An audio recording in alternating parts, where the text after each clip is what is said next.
नमस्कार साथीहरु, technical Sandeep YouTube च्यानलमा हजुरलाई स्वागत छ र म सन्दीप मल्ल। सो गाइस, हजुरहरुलाई IQoo 7 सिरिजको बारेमा त थाहा नै होला। केही समय अगाडि चाहिँ इन्डियन बजारमा हामीले देख्न मिलेको थियो। दुःखको कुरा चाहिँ अहिलेसम्म पनि हामीले नेपाली बजारमा देख्न मिलेको छैन।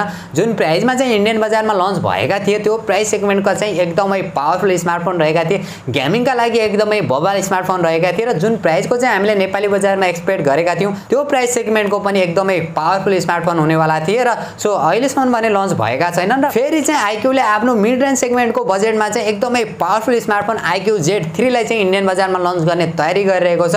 13 जुनदेखि चाहिँ इन्डियन बजारमा देख्न मिल्दैछ। एकदमै पावरफुल स्मार्टफोन रहेको छ। गेमिङका लागि पनि एकदमै बबाल रहेको छ र आशा गरौँ यो स्मार्टफोन पनि नेपाली बजारमा छिटै नै देख्न मिलोस्। सो आज यसैको बारेमा कुरा गर्दैछु, के फिचर स्पेसिफिकेसन रहेका छन् र हामीले नेपाली बजारमा कहिलेसम्म देख्न सकिनेछ र नेपाली बजारमा चाहिँ के कति प्राइससम्ममा चाहिँ हामीले देख्न मिल्नेछ सम्पूर्ण जानकारी दिनेछु र भिडियो अन्तिमसम्म हेरेर जानकारी लिनु होला। यदि हजुरहरुलाई आजको भिडियो चाहिँ मन पर्यो भने भिडियोलाई लाइक गरेर तलपट्टि देख्न सक्नुहुन्छ रातो बटन त्यसलाई थिचेर च्यानल सब्स्क्राइब गर्नु होला र साथमा रहेको नोटिफिकेसन बेल आइकनलाई दबाएर अल नोटिफिकेसनलाई पनि अन गर्नु होला ताकि म जति पनि नयाँ भिडियो अपलोड गर्छु सबैभन्दा पहिला नोटिफिकेसन हजुरलाई मिल्नेछ।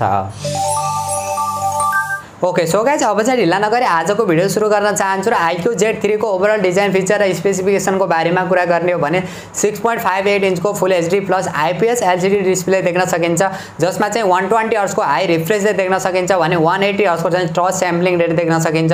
ओभरअल डिजाइन डिस्प्ले र बिल्ड क्वालिटी एकदमै बबाल नै देख्न सकिन्छ। Vivo को जस्तै डिजाइन देख्न मिल्छ। पछाडिपट्टिको डिजाइन चाहिँ ग्लोसी डिजाइन देख्न सकिन्छ जो एकदमै इन्ट्रेस्टिङ कुरा पनि रहेको छ र सफ्टवेयरको बारेमा कुरा गर्ने हो भने Android 11 देख्न सकिन्छ। टचको OS देख्न सकिन्छ र प्रोसेसरको बारेमा कुरा गर्ने हो भने प्रोसेसर पनि एकदमै पावरफुल देख्न सकिन्छ जो क्वालकमको स्न्यापड्रैगन 768 चिपसेट प्रोसेसर देख्न सकिन्छ जसमा 5G को सपोर्ट पनि रहेको छ। Adreno 620 GPU देख्न सकिन्छ। र्याम र स्टोरेजको बारेमा कुरा गर्ने हो भने LPDDR4X र्याम र UFS 2.2 को स्टोरेज देख्न सकिन्छ। ओभरअल गेमिङका लागि एकदमै कमालको रहेको छ। प्रोसेसर एकदमै इन्ट्रेस्टिङ नै रहेको छ जसमा 5G को सपोर्ट पनि रहेको छ जो एकदमै इन्ट्रेस्टिङ कुरा पनि हुन जान्छ। र क्यामेराको कुरा गर्ने हो भने पछाडिपट्टि तीनवटा क्यामेरा देख्न सकिन्छ जो मेन क्यामेरा चाहिँ 64 मेगापिक्सल को primary sensor, second camera 8 megapixel को अल्ट्रा वाइड सेन्सर र थर्ड क्यामेरा चाहिँ 2 मेगापिक्सल को माइक्रो सेन्सर देख्न सकिन्छ भने यसको अगाडिपट्टिको सेल्फी क्यामेरा भने 16 मेगापिक्सल को देख्न सकिन्छ।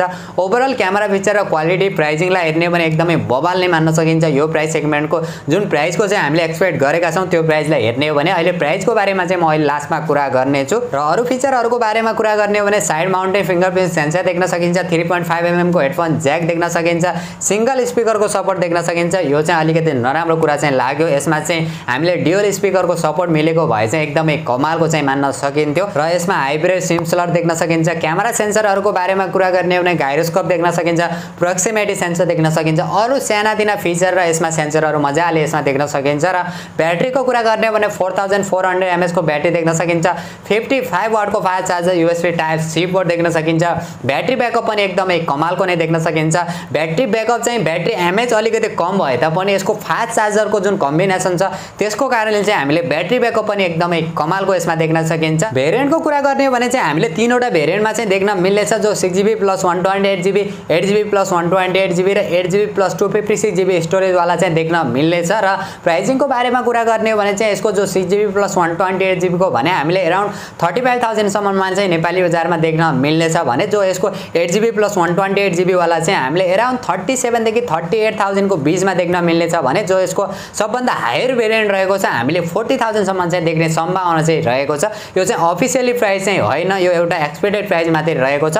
आशा गरौँ हाम्रो नेपाली बजारमा यही प्राइसमा देख्न मिलोस्। सो गाइस, यही थियो IQoo Z3 को बारेमा ओभरअल डिजाइन फिचर स्पेसिफिकेसन र मेरो पर्सनल ओपिनियनको बारेमा कुरा गर्ने हो भने यदि यही प्राइसमा नै हाम्रो नेपाली बजारमा लन्च भयो भने चाहिँ एकदमै कमालको स्मार्टफोन रहेको छ। हजुरहरु भने IQoo Z3 लाई लिएर कतिको एक्साइटेड हुनुहुन्छ र यो स्मार्टफोनको चाहिँ सबैभन्दा राम्रो कुरा चाहिँ के लागेको छ त्यो भने कमेन्ट गर्नु होला र यदि हजुरहरुलाई आजको भिडियो मन पर्यो भने भिडियोलाई लाइक गरेर तलपट्टि देख्न सक्नुहुन्छ रातो बटन त्यसलाई थिचेर च्यानल सब्स्क्राइब गर्नु होला र साथमा रहेको नोटिफिकेसन बेल आइकनलाई दबाएर अल नोटिफिकेसनलाई पनि अन गर्नु होला ताकि मैले जति पनि नयाँ भिडियो अपलोड गर्छु सबैभन्दा पहिला नोटिफिकेसन हजुरलाई मिल्नेछ।